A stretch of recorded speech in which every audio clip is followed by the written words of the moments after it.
ప్రజావేదిక పేరు ఎక్కడి నుంచి వచ్చిందో మీ అందరు తెలుసా?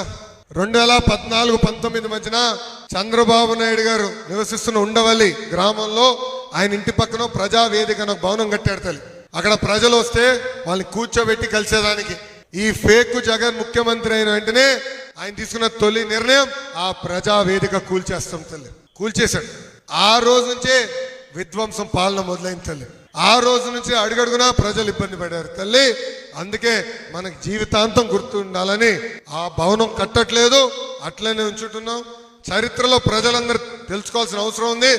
రేపు రాబోయే తరాల్లో కూడా గతంలో ఒక ఫేక్ జగన్ ఉండేవాడు, ఎలా భవనాలు కూల్చేశాడో వాళ్ళు తెలుసుకోవాలి అని అది అట్లనే వదిలేస్తున్నాం. కానీ ఊరూరు సభలు పెట్టుకున్నప్పుడు ప్రజావేదిక పేరుతో చేయాలని గౌరవ ముఖ్యమంత్రి గారు చెప్తాం జరిగింది తల్లి. అందుకే ప్రజావేదికతో ఈ కార్యక్రమం మీ ముందరకు వచ్చామని ఈ సభాముఖం తెలుపుకుంటూ